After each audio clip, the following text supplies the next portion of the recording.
제가 가끔 청년들에게 신방을 하다가 혹은 대화를 하다가 이런 걸 물어볼 때가 있습니다. 기도가 뭐라고 생각하세요? 기도가 뭐라고 생각하니?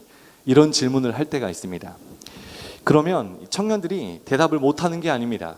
평소에 자기가 기도에 대한 정의를 내리고 있었던 것들에 대해서 나름대로 이야기를 합니다. 어떤 청년들은 목사님, 기도는 제 마음을 솔직하게 터놓고 하나님께 대화하는 것, 이야기하는 것을 저는 기도라고 생각합니다. 이렇게 대답하기도 하고, 또 어떤 청년들은 하나님과 대화하는 것, 그게 저는 기도라고 생각합니다. 이렇게 대답을 하기도 합니다. 또는 기도는 영적인 호흡입니다. 이렇게 대답을 하기도 합니다. 그럼 제가 또 한번 물어요. 그럼 기도의 정의에 대해서, 기도가 그렇다고 하는데 청년이, 형제가, 자매가 기도하면 하나님이 응답해 주실 것도 믿습니까? 이렇게 물어보면 아멘 혹은 네, 믿습니다. 이렇게 대답을 합니다. 기도가 무엇인지에 대한 여러 가지 정의가 있는데 방금 청년들이 내린, 또 여러분들이 나름대로 가지고 있는 기도에 대한 정의 다 맞습니다. 기도는 우리 영의 호흡일 수 있고 하나님과 대화하는 것일 수 있고, 우리의 마음을 솔직하게 하나님께 터놓고 있는 그대로를 고하는 것, 우리의 소원을 아뢰는 것, 다 기도의 정의 맞습니다. 그런데 우리가 오늘 생각해 봐야 할 것은, 우리가 기도에 대해서 이렇게 알고 있는 것만큼 기도가 내 삶 가운데 힘을 발휘하고 있느냐, 이걸 생각해 보자는 겁니다. 여러분, 기도는 하나님과의 대화라면서요, 영적인 호흡이라면서요, 기도하면 하나님이 응답해 주신다면서요, 그걸 알고 있어요. 그런데 정말 우리가 삶 속에서 기도의 능력을 체험하면서, 그것을 경험하면서 살고 있냐는 겁니다. 여러분, 오래된 찬양 중에 이런 찬양이 있어요. 잠도 깰 겸. 왜 걱정하십니까? 이 찬양 아시나요? 기도할 수 있는데 왜 걱정하십니까? 기도하면서 왜 염려하십니까? 기도할 수 있는데 왜 실망하십니까? 기도하면서 왜 방황하십니까? 되게 오래된 찬양인데, 여러분이 방금 제가 불러드린 이 찬양의 가사가 꼭 우리의 모습 같지 않습니까? 기도할 수 있는데, 기도하고 있는데 왜 걱정하고 왜 염려하는 거예요? 기도하고 있는데 왜 실망하고 왜 방황하느냐, 이렇게 우리에게 묻고 있습니다. 이 모습이, 이 찬양의 가사가 어쩌면 우리의 모습일 수 있다는 것입니다. 예수님께서 우리에게 주신 세상을 이기고도 남을 만한 강력한 힘이 있는 기도를 알려주시고 기도할 수 있도록 해주셨는데, 왜 우리는 걱정하고 염려하고 실망하고 낙심하고 방황하고 있냐는 거예요. 그 이유가 뭘까요? 우리가 제대로 된 기도가 무엇인지를 모르고 제대로 기도하고 있지 않기 때문입니다. 쉽게 말해서 기도하는 법을 모르는 겁니다. 그래서 우리는 기도하면서도 이 사탄 마귀와의 싸움에서 백전백패, 필패하는 것입니다. 기도하면서도 마음이 답답한 이유가 바로 기도가 무엇인지 머리로만 알고 있기 때문입니다. 여러분, 우리 예수님은 성경에서 보면 승리의 주님이십니다. 성경을 보면 예수님 단 한 번도 진 적이 없으세요. 참 멋진 분이죠. 한 번도 진 적이 없으세요. 그럼 공격이 없어서 지지 않았냐? 그렇지 않습니다. 사탄 마귀는 예수님을 끊임없이 공격했습니다. 예수님을 흔들고 무너뜨리기 위해서, 넘어지게 하기 위해서 끊임없이 공격했는데 예수님 한 번도 진 적이 없는 필승의 주님입니다. 여러분, 예수님께서 이렇게 단 한 번도 지지 않고 늘 승리할 수 있었던 이유 역시, 예수님은 기도라는 강력한 무기를 제대로 알고 제대로 사용하셨기 때문입니다. 그 예수님께서 우리에게 이 세상을 넉넉히 이기고도 남을 만한 큰 능력이 있는 기도에 대해서 친히 알려주셨습니다. 그게 바로 오늘 본문 말씀이자 우리가 그동안 수도 없이 외워왔던 주기도문입니다. 우리 저번 주 청년부 예배 때 주기도문 9절, 10절 말씀을 함께 나누었는데요. 오늘은 그 뒤에 이어지는 11절과 12절 말씀을 함께 나누도록 하겠습니다. 자, 우리 11절부터 살펴보면 오늘 우리에게 일용할 양식을 주시옵고 라는 기도문입니다. 자, 오늘 우리에게 일용할 양식을 주시옵고, 이 말씀의 의미를 제대로 알기 위해서는 출애굽기로 넘어와야 합니다. 출애굽기로 넘어와서 이 출애굽기 16장을 보면 그 유명한 만나와 메추라기 사건이 기록되어 있습니다.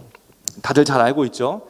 400년 동안 애굽에서 노예 생활을 하고 있던 이스라엘 백성들을 하나님이 긍휼히 여겨주셨어요. 불쌍히 여겨주시고 사랑해 주셔서 위대한 지도자인 모세를 세우셨습니다. 그리고 그 모세를 통해 400년 동안이나 종살이하고 있던 이스라엘 백성들을 그 애굽에서 건져주셨습니다. 그리고 약속의 땅인 가나안 땅으로 인도하십니다. 그 기간이 무려 40년입니다. 이 40년 광야 생활을 하게 되는데, 그 40년 동안 광야 생활을 하는 동안 하나님께서 이스라엘 백성들에게 매일매일 만나와 메추라기를 하늘문을 여시고 내려주셨습니다. 참 놀라운 일이에요. 하루도 거르지 않고 매일매일 이스라엘 백성들이 먹을 수 있는 만나와 메추라기를 내려주시고, 6째 날에, 6일째 되는 날에만 안식일 것까지 2일치를 챙기도록 하셨습니다. 그리고 하루치가 아니라 6일째를 제외한 나머지 날에 하루치 먹을 분량이 아니라 이틀치나 3일치를 챙기는 그 모든 것에 대해서는 다 썩게 만드셨어요. 그 말씀이 출애굽기 16장 15절부터 기록되어 있는데요. 자, 여기서부터 신앙이 성숙되지 않았던, 그야말로 성경을 머리로만 이해하려고 했던 김상윤 청년의 퀘스천 마크가 그때부터 생기기 시작하는 거예요. 제가 제대로 신앙생활을 하기 전에 설교 시간에 만나와 메추라기 설교를 듣거나 실수로 성경을 폈는데, 이 출애굽기 16장을 실수로 읽었는데 이 내용을 이해하게 되면서 물음표가 계속 생기는 거예요. 어떤 물음표일까요? 이거 저만 생긴 물음표는 아닐 거예요. 어떤 물음표냐면, 왜 하나님은 일주일치, 한 달치, 1년치를 한 번에 주시지 않고 왜 딱 하루치만 주셨을까? 아니, 전능하신 하나님이라는데, 능력이 많으신 하나님이라는데 왜 딱 하루치만 주셨을까? 그 하나님이 천지를 창조하셨다는데, 말씀만으로 천지를 창조하셨다는데 왜 만나와 메추라기는 딱 하루치만 주셨냐는 거예요. 되게 째째하게 느껴지는 거예요. 너무 하나님이 좁아 보이는 거예요. 제가 이게 궁금했습니다. 그런데 출애굽기 16장 20절 말씀을 보니까 더 가관인 거예요. 잘 들어보세요. 화면 띄워주시고, 그들이 모세에게 순종하지 아니하고, 뭘 순종하지 않았냐면 매일매일에 먹을 것을, 딱 그날 분량에 먹을 것을 챙기라는 모세의 명령에 순종하지 않았다. 즉 이틀치 3일치를 챙겼다는 거예요. 그러니까 덜어는 아침까지 두었더니 남았다는 거예요. 그날 먹을 분량이 다음 날까지 남았다는 거예요. 그랬더니 벌레가 생기고 냄새가 난지라 모세가 그들에게 노하니라. 자, 무슨 말이냐? 하나님께서 매일 주시는 만나와 메추라기를 딱 하루 먹을 만큼만 가져가지 않고 조금이라도 더 챙겨가면, 더 챙겨간 만나와 메추라기에서는 벌레가 생기고 냄새가 났다. 즉 썩게 하셨다는 거예요. 창조주 씩이나 됐으면서, 아니 세상을 만들었다면서 너무 쪼잔해 보이잖아요. 제가 신앙의 수준이 훨씬 얕았을 때 이런 생각을 했었다는 거예요. 저만 이런 생각하는 거 아닐 겁니다. 여러분들도 오늘 본문 말씀, 이 출애굽기 16장 말씀을 보면서 그런 퀘스천 뜨잖아요. 왜 하루치만 주신 거지? 왜? 매일 다른 메뉴면 이해라도 하겠는데 매일 똑같은 메뉴라니까요. 40년 동안 똑같은 메뉴였어요. 매일매일. 그런데 왜 딱 하루치만 주셨냐는 거예요. 제가 그때는 이해를 못했는데 시간이 흐르고 지금도 많이 부족하지만 하나님의 은혜로 제 신앙이 어느 정도 성장한 이후에 다시 출애굽기 16장 말씀을 보니까 이 말씀 안에는 이 매일매일 만나와 메추라기를 내려주셨던 하나님의 메시지가 담겨져 있다는 것을 제가 뒤에 발견하게 되었습니다. 그 이유 역시 성경에 역시 기록되어 있더라고요. 한번 볼까요? 출애굽기 16장 6절 말씀. 자, 앞에 화면을 보고 우리 이 말씀을 함께 읽어봅시다. 자, 시작. 모세와 아론이 온 이스라엘 자손에게 이르되 저녁이 되면 너희가 여호와께서 너희를 애굽 땅에서 인도하여 내셨음을 알 것이요. 자, 딱 하루만큼의 양식을 주시면서 뭘 지금 말씀하시는지 아시겠어요? 뭘 알려주셨는지 아시겠어요? 너희들을 애굽에서 꺼내준, 너희들을 구원해준 전능의 하나님이 바로 나라는 거예요. 그 사실을 매일 저녁에 하늘에서 공급되는 만나와 메추라기를 보면서 기억하라는 겁니다. 매일매일의 은혜를 사모하라는 겁니다. 너희를 거기서 건져준 전능의 하나님이 나라는 것을, 매일매일 먹이는 것을, 내가 너희를 먹이고 있다는 것을 매일매일 기억하면서 나에게 감사하라, 이 메시지를 주고 있는 것입니다. 여러분, 제가 차가 없어서 걸어 다닐 때가 있었어요. 그때 제가 차가 없이 걸어 다니고 버스를 타고 다닐 때 어떤 생각을 참 오랫동안 했냐면, 오래된 차여도 좋으니까, 그냥 굴러만 가도 좋으니까 움직이기만 하는 차 한 대만 있으면 좋겠다, 이 생각을 정말 간절하게 했었습니다. 왜냐하면 제가 신학교를 다닐 때 저희 집에서 신학교까지 버스를 3번을 갈아타야 됩니다. 그러면 2시간이 걸려요, 편도로만. 고등학교 때도 그렇게 일찍 나가본 적이 없는데 8시 50분 수업을 들으려면 집에서 6시 반에 나가야 되는 거예요. 여러분, 대학생들이 6시 반에 집에서 나간다는 게 말이 됩니까? 그 생활을 4년을 한 거예요. 도저히 못 하겠는 거예요. 너무 힘이 드는 거예요. 수업이 5시쯤 끝나면 집에 오면 8시가 다 되는 거예요. 퇴근 시간 걸리고 어쩌고 저쩌고 하면 너무너무 힘들었어요. 그래서 그때 꿈에도 소원은, 오래된 차니까, 오래된 차에도 좋으니까 굴러만 갔으면 좋겠다, 그런 차 한 대만 있으면 좋겠다, 정말 간절히 바라고 바랬어요. 4년 동안 그 모습을 옆에서 지켜보시던 어머니께서 제가 사역을 시작하니까, 이제 전도사가 되니까 아무래도 차가 필요하다는 것을 어머니도 깨달았나 봐요. 그래서 저를 데리고 가셔서 차 한 대를 사주셨어요. 안 놀라시나요? 중고가 아니라 새 차를 사주셨다니까요. 제가 기억이 나요. 은행에 먼저 데려가시더니 쇼핑백에 현금으로 딱 경차 한 대를 살 돈을 뽑았어요. 대리점에 가서 이 돈에 맞는 차 주세요. 우리 어머니 멋있죠? 그랬더니 제일 작은 차, 아침이라고 불리는 차, PPL하는 거 아니에요? 그 차 한 대를 딱 살 수 있더라고요. 2시간 동안 학교를 편도로 다니다가 경차 한 대가 생기니까 너무 좋은 거예요. 비 와도 우산 안 챙겨도 돼. 더워도 에어컨 빵빵해. 추워도 히터도 나와. 2시간 걸렸던 그 지옥의 출근길이 30분 정도밖에 안 걸리는 거예요. 여러분, 이건 당시 제 삶의 가히 혁신이었습니다. 너무 좋은 거예요. 어느 정도였냐면, 내가 주차장에서 잘 테니 네가 우리 집 들어가서 자라고 할 정도로 너무 고맙고 감사했어요. 매일매일 그것만 보면 감사했습니다. 제 아내가 알아요. 그때 막 연애를 시작했을 때예요. 시간만 나면 뭐 했냐? 그거 닦았습니다. 둘이 걸레 2개 들고 정말 열심히 닦았어요. 여러분, 바퀴 닦아봐야 어차피 더러워지잖아. 그 바퀴를 그렇게 열심히 닦았어요. 너무 감사했거든요. 제가 묻습니다. 계속 제가 좋았을까요? 계속 제가 감사했을까요? 제 기억에 3년쯤 지났을 때 신호대기 할 때 제 옆에 이제 그 아침보다 좀 더 큰 차들이 보이기 시작해. 더 좋은 차가 제 눈에 보이더라는 거예요. 그 당시에 제 믿음도 별거 없었다는 겁니다. 여러분, 그런데 이런 증상이 저에게만 있을까요? 그렇지 않다고 생각합니다. 여러분들 안 그런 척하고 앉아 계시지만 청년들도 한 번쯤은 경험해 봤을 거예요.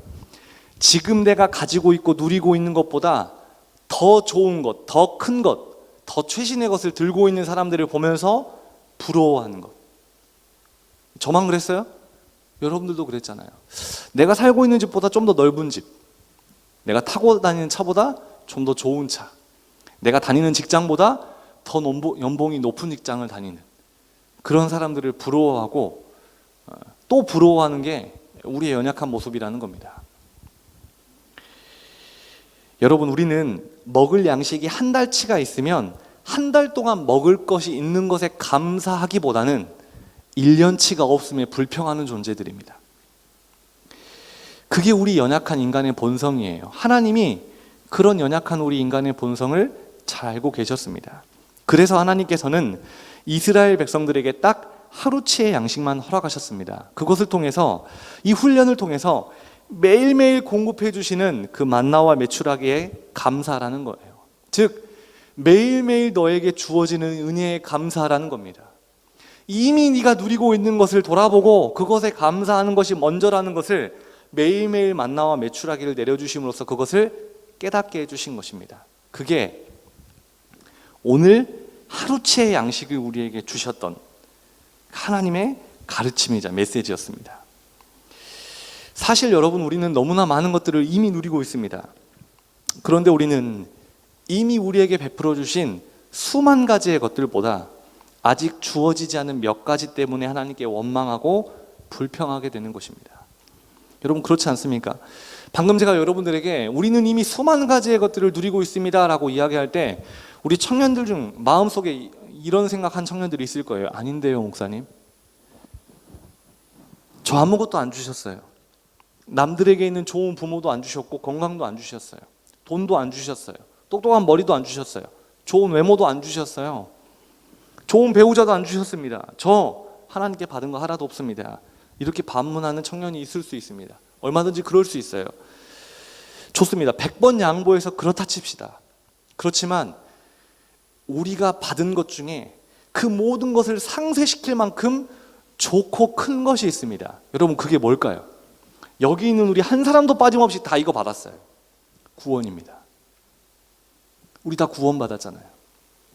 여러분, 구원이 돈이 구원보다 좋습니까? 똑똑한 것이 구원보다 좋은 겁니까? 좋은 집, 좋은 차가 구원보다 더 좋은 겁니까? 아니잖아요. 그런 거 다 없다 할지라도, 100번 양보해서 그런 거 누린 적 없다 할지라도 우리 다 구원받았습니다. 그럼 그 구원 한 가지만으로 우리 하나님께 감사하고 또 감사해야 합니다. 매일 감사해야 합니다. 눈 뜨면 감사해야 하고 눈 감기 전에 감사해야 합니다. 감사가 입에서 끊어지면 안 됩니다. 그 한 가지 때문이라도. 우리 구원받을 자격이 있어서 구원받은 거 아니잖아요.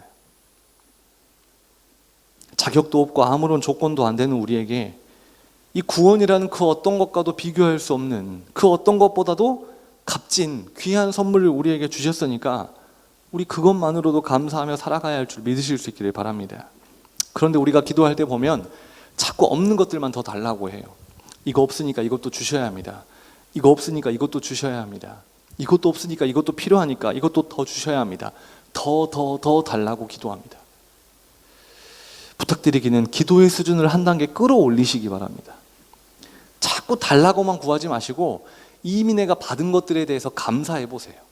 하나님은 감사한 자들에게 더 부어주십니다. 여러분, 자녀를 키우다 보면 이게 확실하게 동의가 됩니다. 무슨 말이냐면 내게 있어서 아주 작고 보잘것없는 것을 줬어요. 이를테면 2,000원, 3,000원, 5,000원짜리 선물을 하나 사줬단 말이에요. 그런데 그것을 받는 나의 자녀가 너무너무 기뻐하고 감사하는 거예요. 쫓아다니면서 감사하다고 인사하는 거예요. 너무 행복해하는 거예요. 그러면 부모는 어떤 마음이 들까요? 다음번에 더 좋은 거 사줘야겠다. 여러분, 그게 부모의 마음입니다. 하나님도 똑같다는 거예요. 자꾸 더 달라. 이거 없으니까 이거 달라. 이거 부족하니까 이거 달라. 이렇게 구하는 자녀보다 이미 베풀어 주신 것들에 대해서 감사하고 또 감사하고 감사하는 자녀에게 더 큰 감사를 베풀어 주시는 하나님이심을 우리 청년들이 믿고 기도의 방향을 틀어보실 수 있기를 바랍니다. 또 우리는 육신의 양식만으로 살 수 없는 존재입니다. 육의 양식이 필요하고 또 영의 양식도 함께 필요합니다. 그러니까 하나님께서 우리에게 공급해 주시는 그 은혜를 매일매일 공급받아야 살아갈 수 있다는 겁니다. 그래서 성경은 우리가 잘 알고 있는 말씀이 마태복음 4장 4절을 통해서 이렇게 말씀합니다. 예수께서 대답하여 이르시되 기록되었으니 사람이 떡으로만 살 것이 아니요 하나님의 입으로부터 나오는 모든 말씀으로 살 것이라 하셨느니라 하시니, 예수님께서 드렸던 기도, 본문 11절에 오늘 우리에게 일용할 양식을 주시옵고 라는 기도는 그 매일매일의 양식을 주시는 하나님께 감사하면서 주어진 것에 대해서 감사하는 기도문인과 동시에 그 이면에는 영적인 양식인 은혜를 하나님께 매일 공급받고자 하는 예수님의 기도였습니다. 매일매일 하나님의 은혜가 필요하다는 기도문이었다는 거예요. 모든 음식에는 유통기한이라는 게 존재합니다. 햄이나 참치 같은 인스턴트, 통조림 음식들은 유통기한이 꽤 깁니다. 그런데 신선식품, 그러니까 신선한 채소 혹은 과일, 고기, 생선일수록 유통기한은 짧습니다. 마찬가지로 우리 신앙에도 유통기한이라는 것이 존재합니다. 우리 신앙이 신선하면 신선할수록, 즉 우리 신앙이 건강하면 건강할수록 우리 신앙의 유통기한은 길까요? 짧을까요? 짧습니다. 우리의 신앙이 신선하면 신선할수록, 건강하면 건강할수록 우리 신앙의 유통기한은 짧습니다. 그래서 건강한 신앙을 소유한 우리 청년들, 성도님들은 매일매일 하나님을 의지하고 매일매일의 은혜를 구합니다. 여러분, 기도가 그거 아니에요? 하나님, 나는 할 수 없습니다. 내 힘으로는 할 수 없습니다. 그러니까 하나님 일해 주세요. 하나님 도와주세요. 하나님 인도해 주세요. 이렇게 하나님의 도우심을 구하는 게 기도입니다. 신앙의 유통기한이 짧으면 짧을수록 기도하는 횟수는 늘어나게 되어 있습니다. 당연한 겁니다. 반대로 그 신앙이 고여 있으면 고여 있을수록, 그 신앙이 건강하지 못하면 건강하지 못할수록 하나님께 기도하는 횟수는 현저히 떨어지게 됩니다. 여러분들의 믿음, 여러분들의 신앙의 유통기한은 얼마나 되십니까? 일주일? 한 달? 6개월? 1년? 여러분 잊지 마세요. 우리 신앙의 유통기한은 짧으면 짧을수록 좋습니다. 그래야 끊임없이 하나님의 은혜를 구하며 살 수 있는 겁니다. 여러분, 예수님도 매일 새벽마다 기도하셨습니다. 여기서 끝난 거 아니에요? 하나님이신 예수님도 이 땅에서의 사역을 감당하기 위해서, 매일매일의 삶을 살아내기 위해서 새벽마다 기도하셨어요. 예수님 아침잠이 없으셨나 보죠. 누가 그래요? 예수님이 아침잠이 없어서 새벽마다 할 일이 없어서 일어나서 기도하라고 하셨나요? 아니에요. 예수님은 예수님의 삶을 통해 우리에게 분명한 메시지, 가르침을 주고 계십니다. 매일매일의 은혜를 공급받아야 살아낼 수 있다는 거예요. 제가 오늘 말씀을 시작하면서 예수님은 단 한 번도 진 적이 없는 승리의 주님이라, 참 멋진 분이라 말씀을 드렸죠. 예수님께서 그렇게 매일매일 승리하실 수 있었던 이유는, 사탄마귀의 그 어떤 공격과 유혹에도 넘어지지 않고 무너지지 않을 수 있었던 이유는 새벽마다 기도하셨기 때문입니다. 매일매일의 은혜를 구하셨다는 거예요. 그 예수님조차도. 예수님이 매일매일 새벽마다 기도하셨다는 것은 예수님의 신앙의 유통기한이 굉장히 짧았다는 겁니다. 그만큼 예수님의 삶은 강력했습니다. 그렇겠죠? 순간순간 하나님의 능력을 구하고 지혜를 구하고 그 은혜를 구하며 살아가는데, 그것을 힘입어 살아가는데 어떻게 힘없는 인생이 되겠습니까? 어떻게 질 수 있어요? 예수님의 삶과 우리의 삶이 완전 다른 이유, 여기에 있는 겁니다.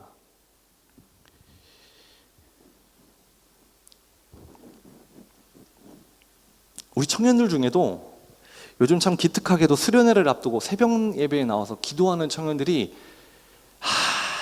아주 드물지만 보이기 시작했습니다. 너무 감사한 일이에요. 하루가 행복합니다. 나오라고 한 적도 없는데 본인들이 새벽을 깨워가지고 나와서 기도하는 거 보면 하루가 기분이 너무 좋아요. 주머니에 아무것도 없으니까 그렇지만 주머니에 있으면 뭐라도 주고 싶어요. 솔직히 제 마음이 그렇습니다. 새벽에 나와본 청년들은 알 거예요. 다 자고 있는 그 시간에 꽤 많은 성도들이 새벽을 깨워서 이 자리에서 기도하고 있습니다. 제가 그럼 물어볼게요. 잠이 없어서 일어나서 이 자리에 나와 있는 겁니까? 더워가지고 교회 에어컨 틀어주니까 이 자리에 나와 있는 겁니까? 그렇다고 생각하세요? 새벽에 나오시는 분들을 이렇게 보면 다 이렇게 눈 비비고 나오세요. 잠이 덜 깨가지고 막 비틀비틀 하십니다. 저부터도 그렇습니다. 뭔 정신으로 여기까지 운전해가지고 온지 모르겠어요. 어떻게 왔는지 잘 몰라요. 정신없이 옵니다. 그런데 제가 저를 포함해서 그 새벽을 깨워서 기도하는 성도님들을 이렇게 보고 있으면 가끔 이런 생각을 하는 거예요.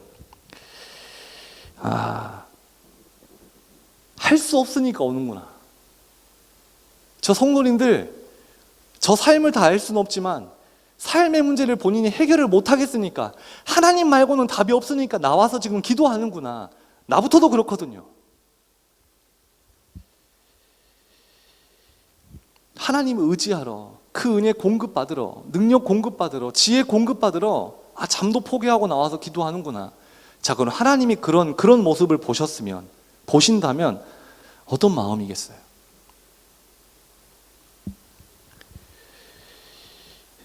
여러분, 기도하는 사람들 시간 남아가지고 기도하는 거 아니에요. 한가해서 기도하는 거 아닙니다. 할 일이 없어서 기도하는 거 아니에요.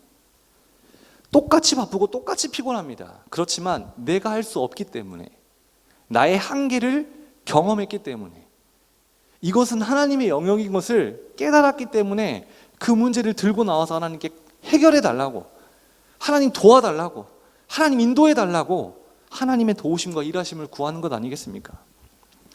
여러분, 우리 신앙의 가장 좋은 모델 되어주시는 예수님도 매일매일 하나님으로부터 그 영의 양식을 공급받아 사셨습니다.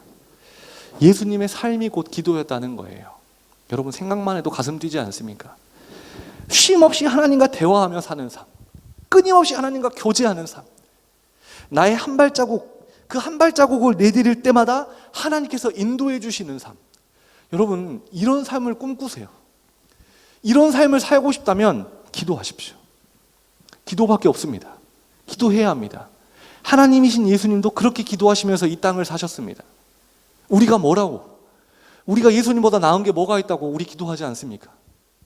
일주일에 한 번 이 시간에 청년들 중에 한 명이 나와서 대표 기도하는 걸로 일주일 기도 그냥 끝내버리는 거 아니에요? 기도의 유통기한이 일주일, 한 달, 6개월, 1년, 그렇게 우리 기도의 유통기한이 길어서는 절대 이 땅에서 승리할 수 없습니다. 삶이 변하는 것 기대하면 안 됩니다. 그렇지만 매일매일 하나님의 은혜를 구하고 지혜를 구하고 도우심을 구하고 인도하심을 구하며 끊임없이 기도하는 자들, 시간을 내어 마음을 내어 기도하는 자리에 나와 기도하는 자들, 하나님은 그런 자들의 삶을 이끌어 주십니다. 12절 말씀을 보면 우리가 우리에게 죄 지은 자를 사하여 준 것 같이 우리 죄를 사하여 주시옵고 라는 기도문이 있습니다. 이게 좀 길어가지고 어려울 수 있는데 설명을 해드릴게요. 우리가 우리에게 죄 지은 자를 사하여 준 것 같이 우리의 죄를 사하여 주옵시고, 즉 내 주변에 있는 사람들이 나에게 어떤 잘못을 했을 때, 어떤 죄를 지었을 때 우리가 그들을 용서하는 것처럼 하나님도 내 죄를 용서해 주세요 라는 기도문입니다. 표면적인 해석은 그렇습니다. 이 기도문 중에 뒤에 있는 우리 죄를 사하여 주시옵고, 이걸 먼저 살펴보면 여러분, 사실 우리는 하나님의 용서하심이 없이는 딱 하루도 살아갈 수 없는 존재입니다. 단 한순간도 하나님의 용서하심이 없이는 살아갈 수 없는 존재가 바로 저와 여러분들입니다. 찬양 중에 주는 완전합니다 라는 찬양이 있어요. 그 찬양을 보면 이런 고백이 있습니다. 주여 우린 넘어집니다. 오늘 하루 또 실수합니다. 주의 긍휼을 구하는 죄인입니다. 우린 주만 바라봅니다. 제가 이 찬양을 처음 들었을 때 라디오에서 들었어요. 제가 운전을 하고 가다가 이 찬양이 이렇게 라디오에서 나오는데 제가 핸들을 막 치면서 그랬어요. 그렇다고, 진짜 그렇다고, 진짜 맞다고. 넘어지고 오늘 또 실수하고 죄 짓고, 그렇기 때문에 우리는 매 순간 매일매일 하나님의 긍휼을 구해야만 살아갈 수 있는, 하나님의 용서하심이 있어야 그날 하루를 살아갈 수 있는 그렇게 부족하고 연약한 종이라는 고백이 저에게도 완전히 동의가 되더라고요. 여러분들도 그렇지 않으세요? 여러분, 이 찬양의 가사처럼 우리는 하나님의 용서하심이 없이는 하나님의 자녀가 될 수 없습니다. 구원을 얻을 수도 없습니다. 하나님의 용서가 없으면 천국 소망 품을 수 없습니다. 그래서 우리는 매일매일, 매 순간순간 하나님의 은혜와 하나님의 용서하심이 필요하다는 것을 잊지 말아야 합니다. 여러분, 죄 없으신 예수님께서 십자가에 못 박혀 돌아가셔야 했던 이유가 뭘까요? 도대체 왜, 무슨 이유 때문에 그 십자가의 모진 고통을 다 겪고 그 위에 달려 돌아가셨어야 할까요? 딱 한 가지 이유밖에 없습니다. 사랑 때문이에요. 그 사랑이 향한 방향이 내 옆에 있는 지체도 아니고 우리 가족장도 아니고 우리 가족원도 아니에요. 예수님으로부터 시작된 그 사랑의 방향은 온전히 나를 향하고 있음을 여러분들이 잊지 말아야 합니다. 그 사랑이 바로 우리의 죄를 용서해 주셨습니다. 예수님께서 기도하신 이 우리 죄를 사하여 주시옵고에서 말하는 우리 죄는 여러분 우리의 원죄를 말하는 게 아니에요. 우리 원죄는 이미 십자가에서 용서함 받았습니다. 그럼 여기서 말하는 우리 죄는 무엇일까? 12절에서 말하고 있는 죄는 우리가 매일 짓고 있는 죄, 어쩌면 여러분들 오늘 예배당에 나오면서도 지었을 그 죄, 즉 자범죄를 이야기합니다.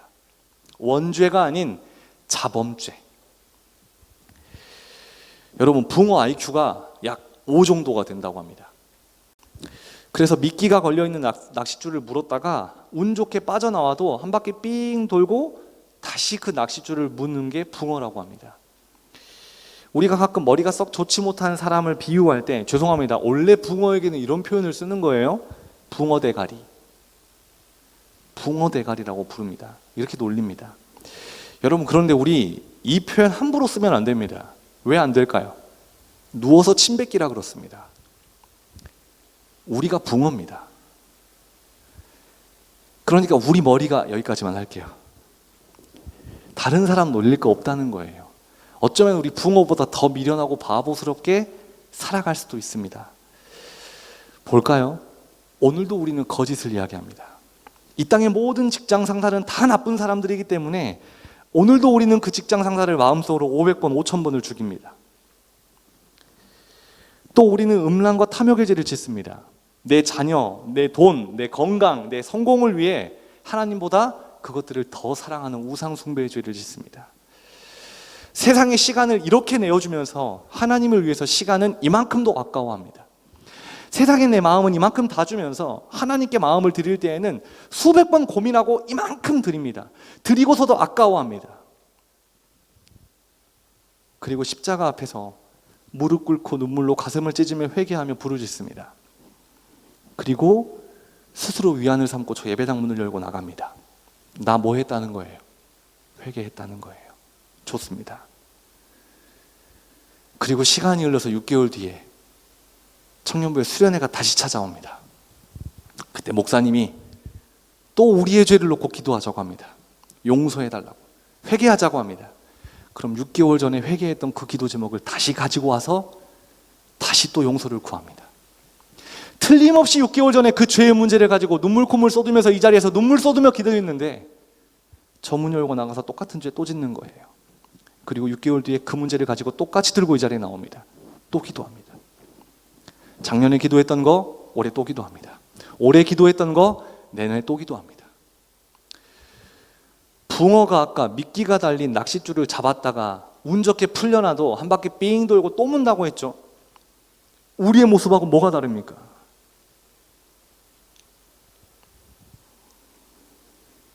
그런데 하나님께서 우리 죄를 용서함 받고 구원을 얻었지만 매일매일 반복해서 짓는 이 자범죄, 이 죄들을 용서해 달라고 예수님께서 우리를 위해서 기도하시는 겁니다. 죄 없으신 예수님께서 죄인 된 우리를 위해 하나님께 용서함을 구하며 기도하시는 장면이 바로 12절의 기도입니다. 죄 없으신 예수님께서 죄인들을 위해 간구하시는 이유, 나를 향한 사랑 때문임을 우리는 잊어서는 안 됩니다. 여러분, 하나님께 용서해달라고 하면 또 용서해 주시니까 반복되는 죄를 지으라고 드리는 말씀 절대 아닙니다. 우리가 그만큼 약하다는 것과 그래서 매일처럼 하나님의 용서하심이 필요하다는 것을 말씀을 드리는 겁니다. 여러분, 그런데 우리가 하나님께 죄를 용서해달라고, 그러니까 회개 기도하기 전에 반드시 선행되어야 하는 게 있습니다. 그게 바로 12절 전반부의 말씀입니다. 한번 말씀 띄워주실래요? 12절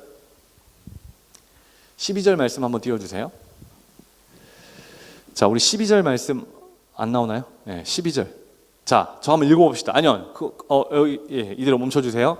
자, 12절 말씀을 함께 읽어봅니다. 시작. 우리가 우리에게 죄 지은 자를 사하여 준 것 같이. 이게 바로 우리의 죄를 용서해달라고 구하기 전에 반드시 선행되어야 하는 겁니다. 우리가 우리에게 죄 지은 자를 사하여 준 것 같이. 이 말을 뒤집어서 말하면 이런 의미가 됩니다. 우리가 곁에 있는 사람들의 죄를 용서하지 않으면 하나님도 우리 죄를 용서하지 않겠다.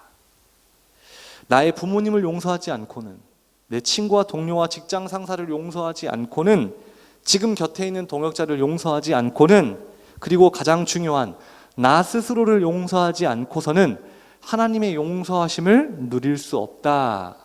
이 의미입니다. 그러니까 우리의 용서 그리고 하나님의 용서는 아주 긴밀한 관계를 가지고 있는 겁니다. 그래서 예수님은 주기도문이 끝나는 13절에 이어서 바로 14절과 15절에 이렇게 말씀하십니다. 함께 읽어볼까요? 14절 15절 말씀 한번 띄워주세요. 자, 함께 읽겠습니다. 시작. 너희가 사람의 잘못을 용서하면 너희 하늘 아버지께서도 너희 잘못을 용서하시려니와 너희가 사람의 잘못을 용서하지 아니하면 너희 아버지께서도 너희 잘못을 용서하지 아니하시리라. 여러분, 그런데 우리가 이 말씀을 잘못 이해하기 쉽습니다. 우리가 다른 사람들의 죄를 용서해야만 하나님도 우리를 용서하신다고? 그럼 하나님의 용서는 조건적인 용서가 되는 거 아닌가요? 내가 이 사람들의 죄를 용서해야만 하나님도 나를 용서해 주신다. 뭔가 이상하잖아요. 나를 향한 하나님의 사랑과 용서는 무조건적이라고 내가 들었는데, 내가 그렇게 믿고 있었는데, 이 말씀만 놓고 보자면 조건적이게 되는 거잖아요. 내가 용서할 때 나를 용서해 주신다. 여러분, 그런 의미 아닙니다. 하나님의 용서와 하나님의 사랑은 무조건적입니다. 우리가 어떤 행위를 통해서 받는 것이 아니라 하나님께서 일방적으로 주신 용서입니다. 그럼 우리가 방금 읽었던 이 말씀의 정확한 의미는 뭘까요? 이 말씀의 정확한 의미는 우리가 곁에 있는 사람들을 용서할 때 진짜 하나님의 용서를 완전하게 누릴 수 있다는 겁니다.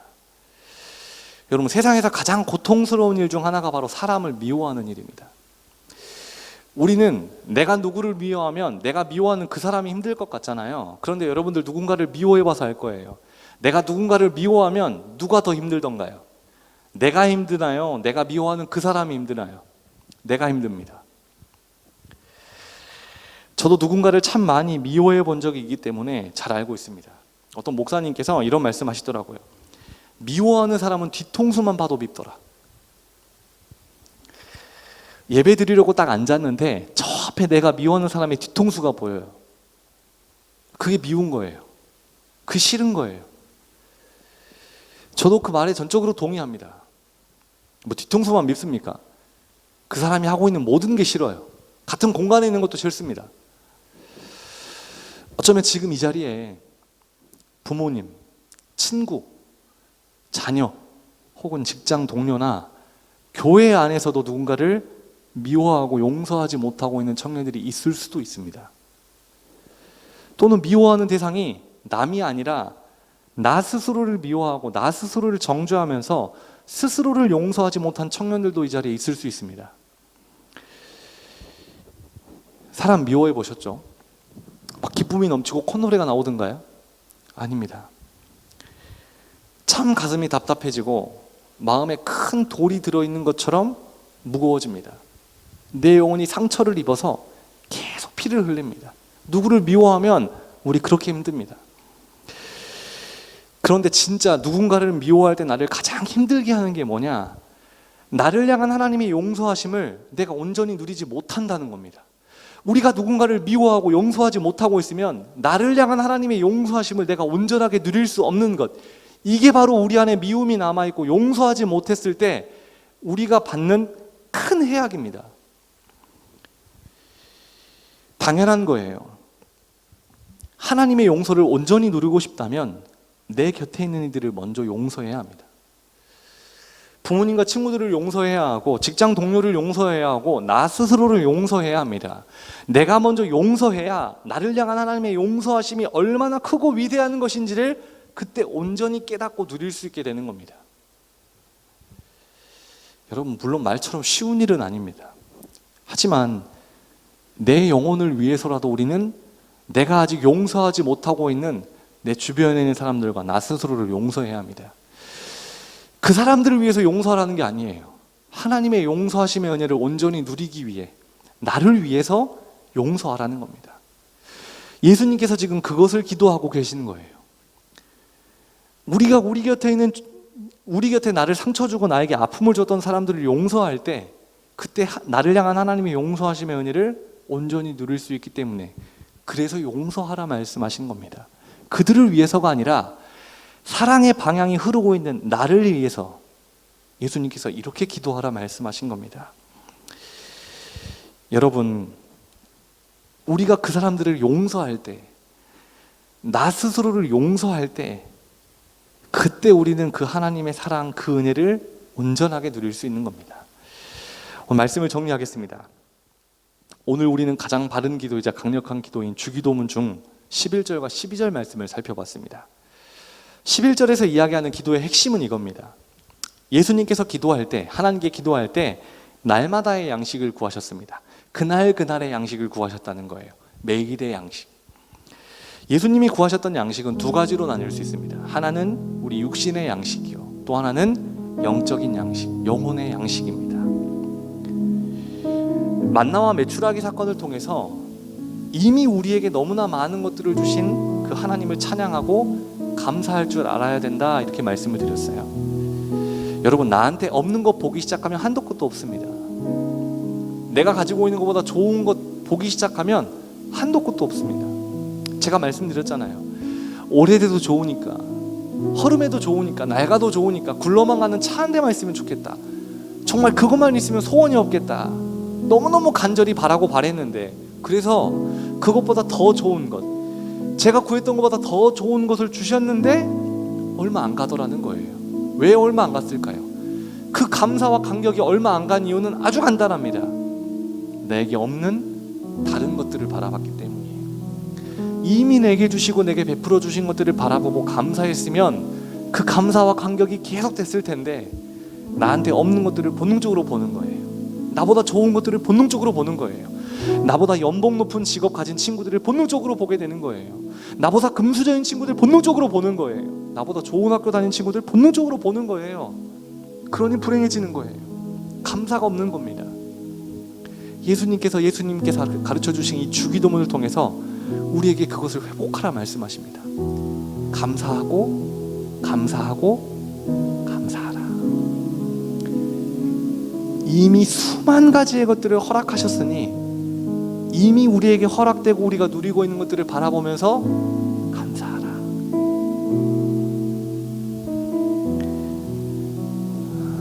또 예수님은 하루를 시작하기 전 하나님으로부터 능력을 공급받아서, 지혜를 공급받아서 사역을 감당했다 말씀드렸죠.